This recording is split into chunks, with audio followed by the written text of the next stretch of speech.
नमस्कार, स्वागत है आपका ईटी नाउ स्वदेश पर। आप देख रहे हैं मनी मॉर्निंग। मैं हूं आपके साथ शेषा अध्वर्यु और अगले आधे घंटे में हम आपको बताएंगे ग्लोबल बाजारों से किस तरह के संकेत निकल कर आ रहे हैं।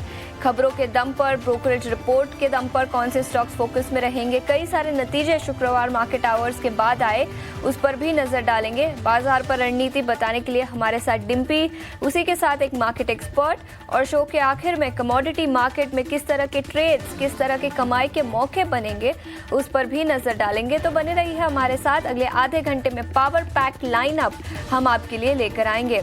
लेकिन सबसे पहले गिफ्ट निफ्टी की बात करें तो एशियाई बाजारों से कमजोर ओपनिंग के संकेत, वही गिफ्ट निफ्टी हल्की सी सपाट ओपनिंग के संकेत ही निकल कर आ रहे हैं।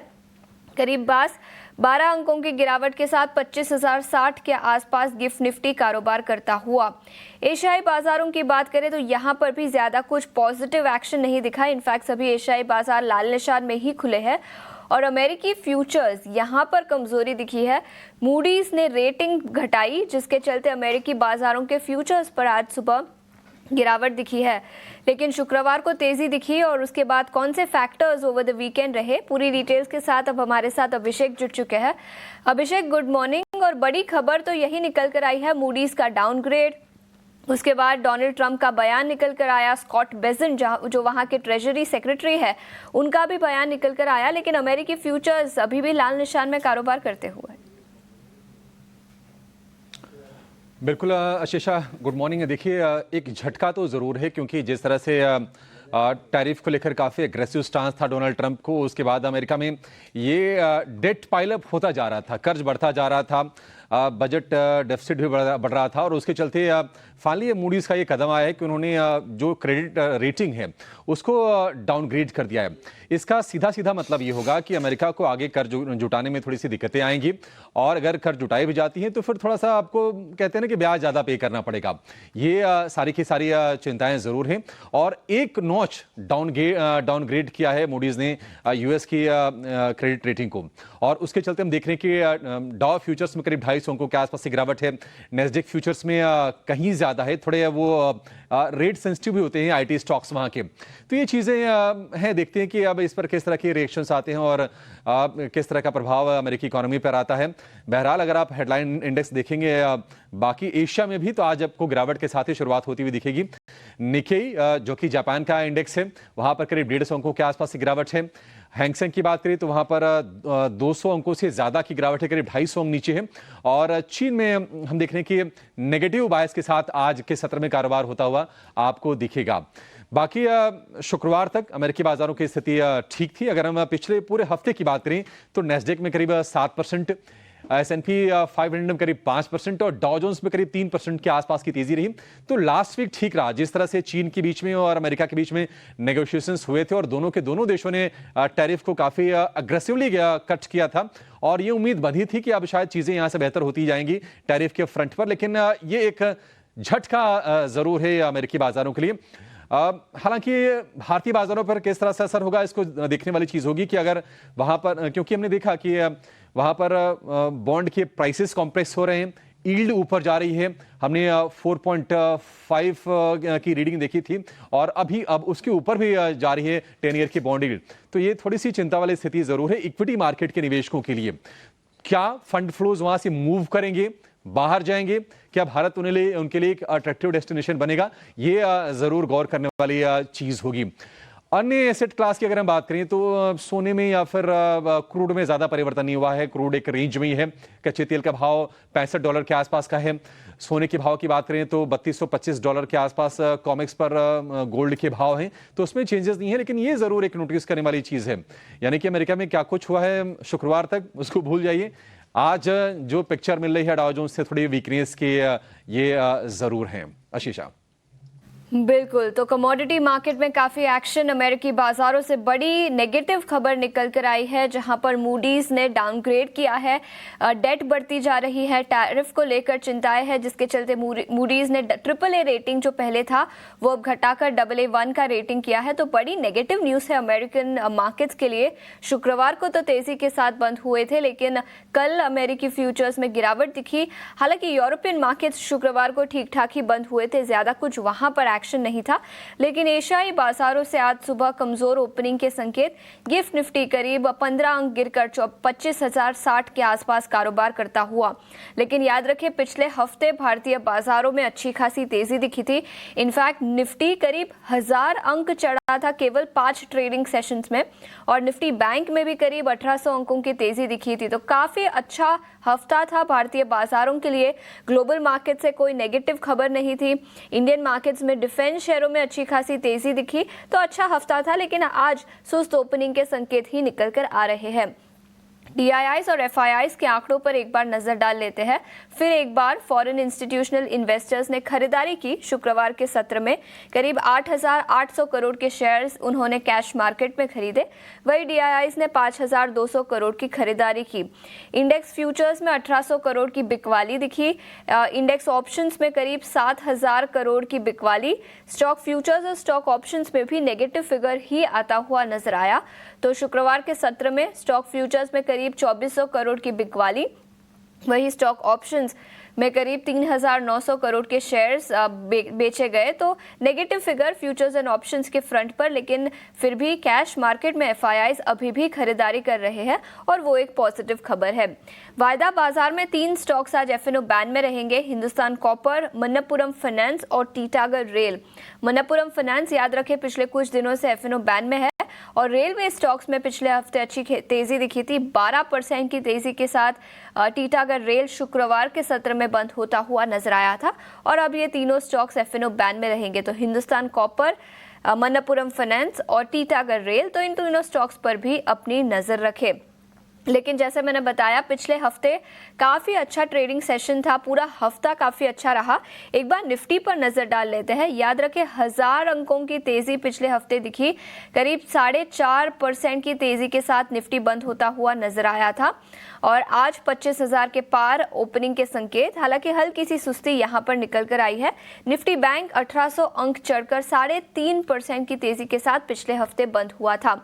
लेकिन क्या ये मोमेंटम इस हफ्ते कंटिन्यू होगा या थोड़ा सा प्रॉफिट बुकिंग दिखेगा, इस पर चर्चा करने के लिए अब हमारे साथ JM फाइनेंशियल सर्विसेज के अक्षय भागवत जुड़ चुके हैं।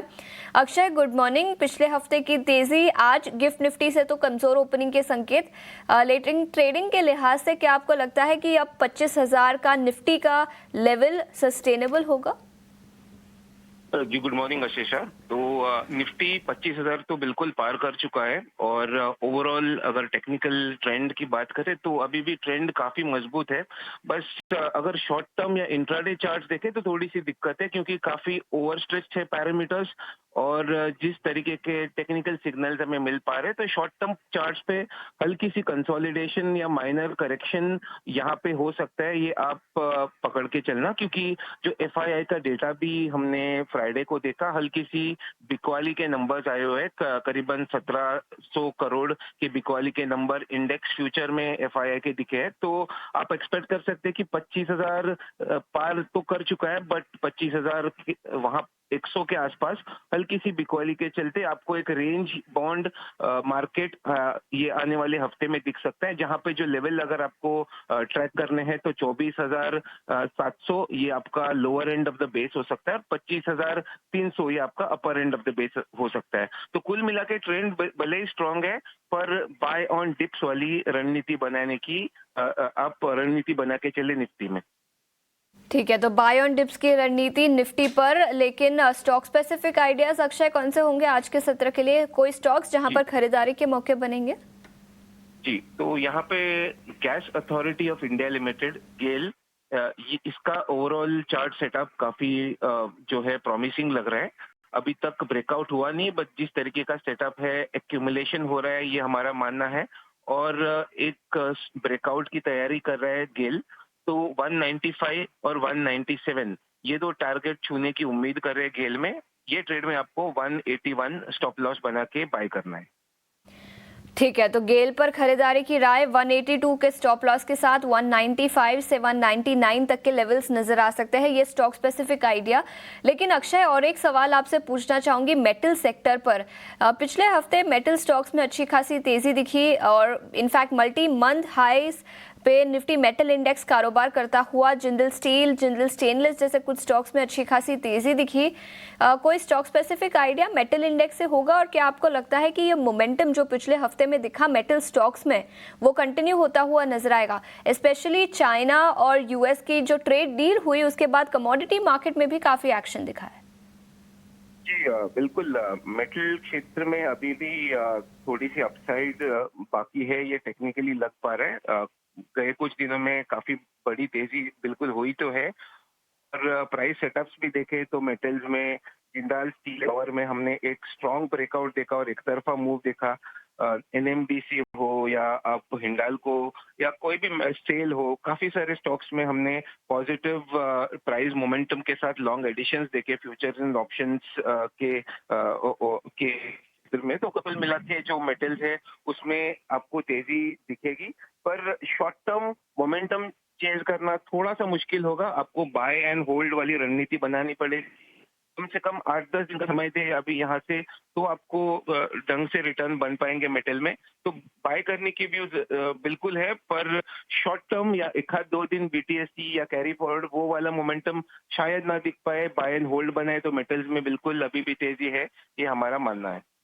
ठीक है, तो मेटल में अभी भी तेजी रहेगी, ये नजरिया मेटल सेक्टर पर। अक्षय जी बहुत बहुत शुक्रिया समय निकालकर आज हमारे साथ ईटी नाउ स्वदेश पर जुड़ने के लिए। तो गेल, इस स्टॉक पर भी उन्होंने खरीदारी की राय दी है, मेटल सेक्टर पर भी नजरिया पॉजिटिव। गेल पर 182 के स्टॉप लॉस के साथ 195 से 199 तक के लेवल्स नजर आ सकते हैं। ये स्टॉक स्पेसिफिक आइडिया अक्षय जी से आता हुआ। लेकिन आगे बढ़ते हैं, नतीजे कई सारे शुक्रवार को मार्केट आवर्स के बाद आए। नतीजों के अलावा कई सारी खबरें भी हैं, खबरों के दम पर कई स्टॉक्स फोकस में रहेंगे। लेकिन सबसे पहले नतीजों से शुरुआत करते हैं। शरद, गुड मॉर्निंग। बताएं कौन से वो स्टॉक्स होंगे जो नतीजों के दम पर फोकस में रहेंगे और नतीजे किस तरह के रहेंगे? जी बिल्कुल, लार्जली आशीषा डिवीज लैब्स के अच्छे नंबर्स आए हैं, और जो मैं मिड कैप स्मॉल कैप ज्यादा ट्रैक करता हूँ, और इस बार लकीली अब मिड कैप स्मॉल कैप ही ज्यादा अर्निंग्स है। निफ्टी का कितना बाकी होगा? 8-10 बाकी होगा, और इस हफ्ते आई थिंक ऑलमोस्ट कंप्लीट हो जाएगा। तो अर्निंग स्पेसिफिक पे बात कर लेते हैं। डिविस लैब्स पे नजर डालेंगे। शानदार नतीजे आए, और इस बार हमने देखा भी है फार्मा कंपनीज की बहुत अच्छी जो है नंबर्स देखने मिले। एक्सपोर्ट्स खास करके और इंडिया की ग्रोथ दोनों इस बार मेंटेन हुई, और यहाँ पे भी ये आंकड़े आपको सामने देखने मिल रहे हैं। अरविंद फैशंस की बात करें तो कंपनी जो है यहाँ पे अब कह सकते हैं मिक्स सेट ऑफ नंबर्स आए हैं, लेकिन मुनाफे से घाटे में कंपनी आ गई है। तो यहाँ पे कुछ सवाल ज़रूर उठने वाले हैं। वॉलेटिलिटी स्टॉक प्राइस में आ सकती है आज। कल्पतरू प्रोजेक्ट्स के नंबर्स जो है straight line largely in line to good set of numbers कहेंगे। रेवेन्यू में लगभग 18% का ग्रोथ आया है। डिलीवरी में जो है थोड़ी ट्रांसफॉर्मेशन हो रही है। टॉप लाइन जो है ज़्यादा ऊपर नहीं है, 6% है, लेकिन देखने का बात है कि कंपनी जो है घाटे से मुनाफे में आई है। एबिटा का भी अच्छा ग्रोथ देखने मिला है, और इम्पोर्टेंटली एक्विजिशन भी उन्होंने किया है। तो कमेंट्री कॉन कॉल क्या रहेगा वो बहुत ज़्यादा इंपॉर्टेंट रहेगा आगे जाते हुए, कि कितना बड़ा मार्केट शेयर इनका गेन हुआ है, और ओवरऑल जो है क्या ग्रोथ रहेगी। तो डिलीवरी पे जो है ऑफकोर्स वैल्यूएशंस भी थोड़े लोअर साइड में है, तो इस पर नज़र रखिएगा। इंडिया ग्लाइकॉल्स, यहाँ पे नतीजे बहुत स्ट्रॉन्ग आए हैं। एबिटा में लगभग 40% का ग्रोथ देखने मिला, और ये जो ग्रेन का जो थीम है ये एक कह सकते हैं एक लॉन्ग टर्म ग्रोथ थीम भी है। तो इन सारे स्टॉक्स को जो इस ग्रीन सेगमेंट में है इस पे ज़रूर नज़र रखिएगा। शिपिंग कॉर्पोरेशन, यहाँ पे थोड़े कमज़ोर नतीजे आए हैं। लगभग रेवेन्यू में 6% का गिरावट आया है, नेट प्रॉफिट में 40% का है। वॉलेटिलिटी अर्निंग स्पेसिफिक ज़रूर आई है, लेकिन इंडस्ट्री में बड़े अनाउंसमेंट्स हो रहे हैं पोर्ट शिपिंग स्पेस में। तो एज अ सेक्टर इसको जो है ज़रूर रीड करिएगा लॉन्ग टर्म बेसिस के लिए। तो ये अहम स्टॉक्स है अर्निंग स्पेसिफिक जिस पे आपकी आज नज़र होनी चाहिए। बिल्कुल, तो नतीजों के दम पर कई सारे स्टॉक्स, निफ्टी पैक से डॉक्टर रेड्डीज के नतीजे आए थे जो काफ़ी अच्छे थे। लेकिन शरद, नतीजों के अलावा कई सारे और स्टॉक्स और सेक्टर्स खबरों के दम पर आज फोकस में रहेंगे। स्पेशली बांग्लादेश इंपोर्ट्स जो बंद किए गए हैं उसके चलते भी टेक्सटाइल कंपनी आज फोकस में रहेंगी। आशीषा, मैं थोड़ा सा दर्शकों को बताना चाहता हूँ कि ये क्यों इम्पोर्टेंट है। देश की सिक्योरिटी के लिए बहुत इंपॉर्टेंट चीज़ होती है कि आप फोर्टिफाई करें। जो पूरा बॉर्डर है बांग्लादेश का और वेस्ट बंगाल का वो थोड़ा पोरस है, लैंड के बहुत ट्रेड्स होते हैं, तो उसको रोकने के लिए जो है सी पोर्ट के जरिए जो है अलाउ किया गया है कि हो रहेगा। उसके कारण जो लैंड के रिस्ट्रिक्शंस हैं बहुत सारे प्रोडक्ट्स में देखने मिले, खास करके टेक्सटाइल्स बहुत इंपॉर्टेंट है क्योंकि भारत का टेक्सटाइल इंडस्ट्री ऊपर जा रहा है और बांग्लादेश का जो टेक्सटाइल इंडस्ट्री है पिछले 2 साल से इश्यूज़ में है। वेज का इश्यूज आया था बांग्लादेश में और उसके बाद जो है वहाँ पे सत्ता भी बदली है और उनका जो इंडस्ट्री है वो टूटा है। अब यहाँ पे जो मौका आता है भारत को कि एक्सपोर्ट्स करे और खास करके रेडीमेड गारमेंट्स में जो है बांग्लादेश का कॉस्ट का जो इंसेंटिव स्ट्रक्चर है उसको पूरी तरह तोड़ दे। तो उसमें भारत की कुछ कंपनीज हैं जहाँ पे उनका रेडीमेड गारमेंट से ज़्यादा टाइप नहीं है, तो भारत से ही बना के आप डायरेक्टली भेजिए। और यूके FTA भी हमने साइन कर चुका है। तो KPR मिल, गोकुलदास एक्सपोर्ट जैसे स्टॉक्स पे नज़र रखिएगा। स्टॉक पे पॉजिटिव मोमेंटम आ सकती है, लेकिन कुछ स्टॉक्स हैं जो बांग्लादेशी रेडीमेड गारमेंट्स भी लेते हैं, जैसे कि ट्रेंट हुआ या इवन PDS जो इसमें आते हैं, तो उनके लिए ये नेगेटिव हो सकता है। तो मिले जुले रिएक्शंस आज आपको देखने मिलेंगे, बट ओवरऑल जो है ये बहुत अच्छा मूव है गवर्नमेंट का, जिस तरह भारत से बड़े एक्सपोर्ट्स डायरेक्टली यहाँ से जाएंगे। तो ये टिट फॉर टैट रहेगा ट्रेड में बांग्लादेश के साथ। KC international positive news flow है। जो TND ऑर्डर्स जो कहते हैं ट्रांसमिशन डिस्ट्रीब्यूशन ऑर्डर्स लगभग 1133 करोड़ का मिला है। वही फार्मा स्पेस से 3 अनाउंसमेंट से धीरे धीरे करके मैं आपको बताऊंगा। डॉक्टर रेड्डीज लैब्स को 2 फॉर्म 483 ऑब्जर्वेशंस आई है US प्लांट में US FDA द्वारा। जब ये सब ऑब्जर्वेशंस US के प्लांट में खुद ही आते हैं तो यहाँ पे उनके माने ज़्यादा होते हैं, इम्पैक्ट ज़्यादा देखने मिलता है, तो नेगेटिव इम्पैक्ट है। सिप्ला के लिए पॉजिटिव इम्पैक्ट है। उनका आम जो टेस्टिंग फैसिलिटी है नवी मुंबई में, उनको VAI स्टेटस मिल गया है US FDA द्वारा। सन फार्मा के लिए भी पॉजिटिव न्यूज़ फ्लो है। यहाँ पे US FDA की अप्रूवल आई है स्किन ट्रीटमेंट ड्रग भी, जिसपे जो है सूरज का एक्सपोजर आता है उसको ट्रीट करने के लिए, तो ये एक पॉजिटिव न्यूज़ फ्लो ज़रूर है। NBCC पे याद देखिएगा कि नोएडा में उन्होंने प्रोजेक्ट्स बेचा है लगभग 1500 करोड़ रुपए का, तो स्टॉक के लिए सपोर्टिव है। JSW स्टील जो है अर्निंग्स के अलावा जो है कंपनी कंसिडर कर सकती है लॉन्ग टर्म फंड रेज, और ये QIP के जरिए भी हो सकता है, और मई 23 को ये बोर्ड मीट रहेगा, तो इस पे भी नज़र रखिएगा। और आखिर में वोडाफोन आइडिया, इस पे बात करें तो यहाँ पे गवर्नमेंट ने रिजेक्ट कर दी है। एजेंसी से खबर आ रही है कि उनकी जो AGR वेवर की बात हो रही थी उसको लेके, तो ये विवाद जो है दोनों साइड से बहुत पहले से ही चल रहा है। To and fro news flow होता है, तो लार्जली उतना भी बड़ा इम्पैक्ट हमें नहीं देखने मिलेगा। लेकिन इम्पॉर्टेंटली एक चीज़ और बता दूं कि एक जो नया ट्रेंड आ रहा है इस साल के लिए आपके प्रधानमंत्री आवास योजना सेगमेंट पे, उसकी अप्रूवल दे दी गई है। उसके कारण क्या होगा कि आपके सीमेंट के स्टॉक्स, आपके अफोर्डेबल हाउसिंग स्टॉक्स और NBCC जैसे जो गवर्नमेंट जो कॉन्ट्रैक्टर्स है, ठेकेदार है, तो ये सारे ठेकेदार वाले स्टॉक्स आज चल सकते हैं। तो of course mid cap small cap space में रियलिटी का इकोसिस्टम में आज हलचल हो सकता है। ये एक बड़ी अनाउंसमेंट है। बिल्कुल, तो कई सारे real estate, infra related stocks, textile sector आज फोकस में रहेगा। फार्मा सेक्टर को लेकर US FDA से कई सारे अप्रूवल्स और VAI स्टेटस मिला है फैसिलिटीज़ को, तो कई सारे स्टॉक्स जो खबरों के दम पर आज फोकस में रहेंगे। शरद, शुक्रिया पूरी डिटेल्स के साथ हमारे साथ जुड़ने के लिए। लेकिन इसके अलावा कमोडिटी मार्केट पर भी नज़र डालते हैं। याद रखें पिछले कुछ महीनों से सोने में तेज़ी दिखी थी, लेकिन अब सोना ऑल टाइम हाई से फिसल चुका है 92,480 के पास। गोल्ड MCX पर याद रखें सेफ हेवन डिमांड कम होती हुई नजर आई।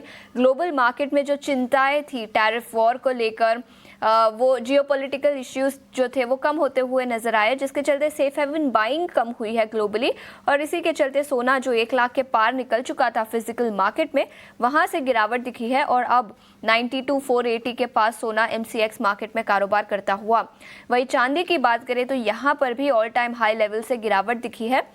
और कमोडिटी मार्केट पर रणनीति बताने के लिए अब हमारे साथ कुंवरजी ग्रुप के रवि दियोरा जी जुड़ चुके हैं।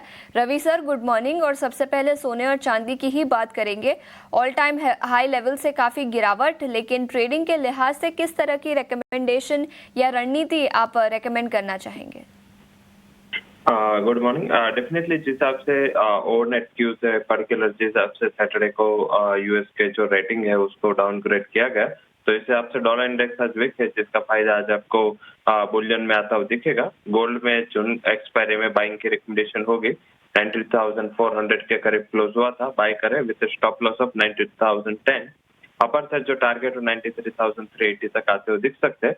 मुझे लग रहा है कि आज सोने चांदी में एक अच्छा उछाल या शॉर्ट कवरिंग देखा जा सकता है, जिसमें गोल्ड में आज हमारे बाइंग की रिकमेंडेशन होगी। तो सोने पर खरीदारी की राय। प्रेशियस मेटल्स के अलावा कच्चे तेल की बात करें तो ब्रेंट क्रूड $65 पर बैरल के आसपास कारोबार करता हुआ। ग्लोबल मार्केट में न्यूक्लियर टॉक्स की बातें चल रही थी ईरान और अमेरिका के बीच, जिसके चलते काफ़ी चिंताएं थी। कभी खबर निकल कर आई थी कि ये डील हो जाएगी, उसके बाद फ्लिप फ्लॉप हुआ थोड़ा सा, जिसके चलते वॉलेटिलिटी दिखी कच्चे तेल में। क्रूड MCX पर 5,350 के आसपास शुक्रवार को बंद होता हुआ नजर आया, लेकिन कच्चे तेल और नेचुरल गैस ट्रेडिंग के लिहाज से कौन से लेवल्स पर हमें नजर रखनी चाहिए रवि जी?